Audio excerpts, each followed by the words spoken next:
Friends, हामी हाम्रो daily लाइफमा अक्सर यस्तो खालको सेन्टेन्सहरू बोलिरहेका हुन्छौँ, जस्तै उसले तिमीलाई माया गर्छ भन्ने तिम्रो भ्रम हो, तिमी मात्र यो काम गर्न सक्छौ भन्ने तिम्रो भ्रम हो, मैले उसलाई पैसा दिन्छु भन्ने उसको भ्रम हो, तिम्रो भाइले राम्रो अङ्ग्रेजी बोल्छ भन्ने तिम्रो भ्रम हो।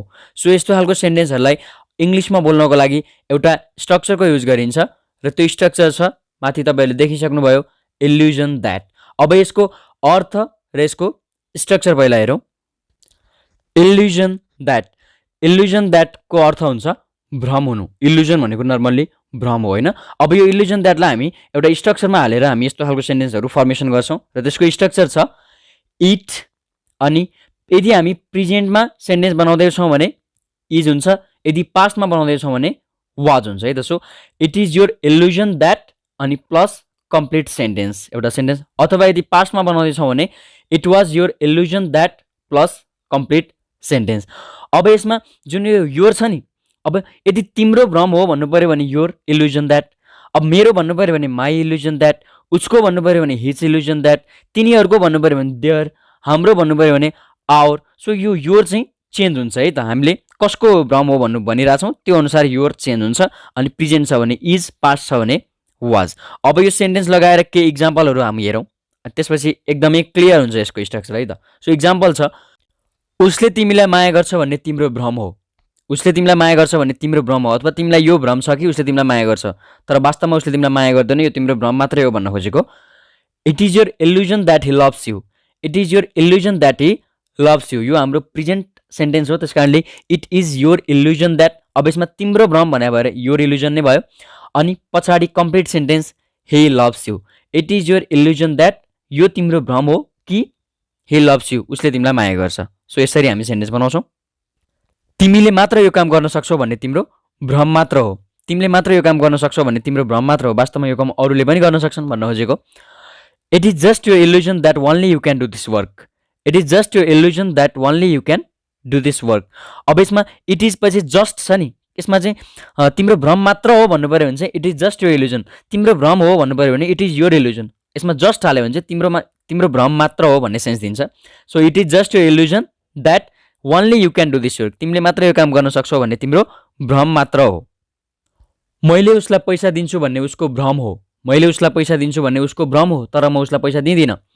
सो अब यसलाई इङ्ग्लिसमा it is just his illusion that I will give him money, it is just his illusion that I will give him money. अब यसमा उसको भ्रम हो भन्दाखेरि यहाँ के भयो, माथि योर इल्युजनको ठाउँमा के हुन्छ, हिज इल्युजन द्याट भयो। So it is just his illusion that, अनि मैले उसलाई पैसा दिन्छु, सुन्दाखेरि यो प्रेजेन्ट जस्तो लाग्छ नि, भनेको भविष्यमा मैले उसलाई पैसा दिन्छु भन्ने चाहिँ उसको भ्रम हो भन्नु खोजेको। त्यस कारणले that I will give him money, यो हाम्रो फ्युचरको कुरा भइरहेछ, त्यस कारणले सेन्टेन्स चाहिँ हाम्रो के हुन्छ, I will give him money.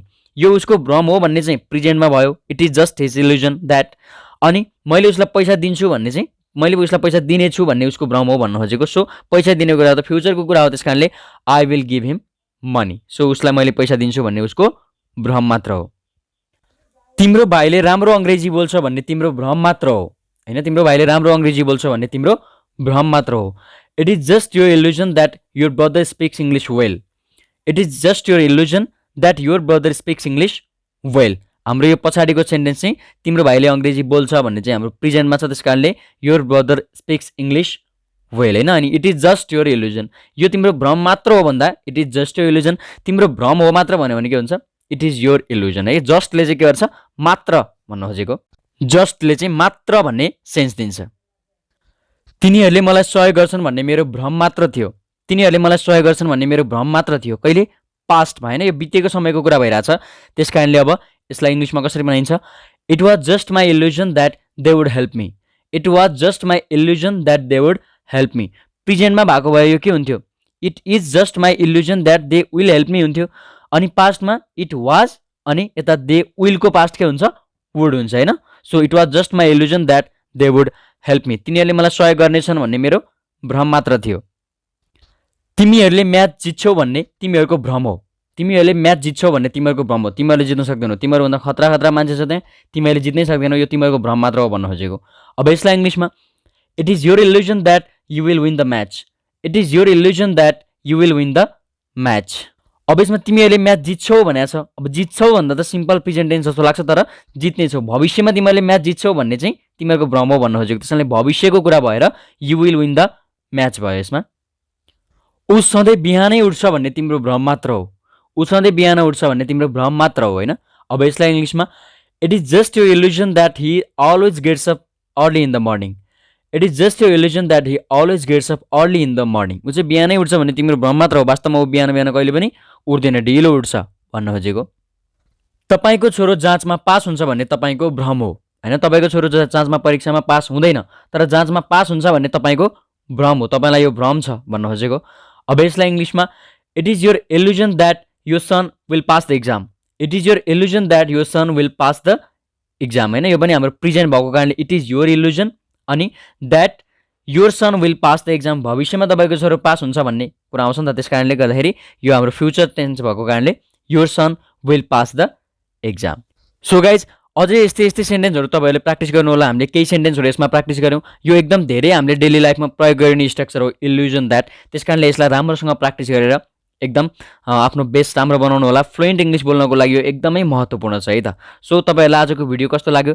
यदि भिडियो मन पर्यो भने प्लिज लाइक, कमेन्ट र सेयर गर्नु होला। अनि मेरो युट्युब च्यानल इङ्ग्लिस साधनालाई सब्सक्राइब गरी साइडमा रहेको बेल आइकनलाई दबाएर अल नोटिफिकेसनमा क्लिक गर्नु होला, ताकि मैले अपलोड गर्ने कुनै पनि भिडियो लेक्चर तपाईँहरूको नछुटोस्। अब नेक्स्ट भिडियो लेक्चरमा म यस्तै महत्त्वपूर्ण टपिक लिएर फेरि आउनेछु। त्यति बेलासम्मको लागि बाई बाई।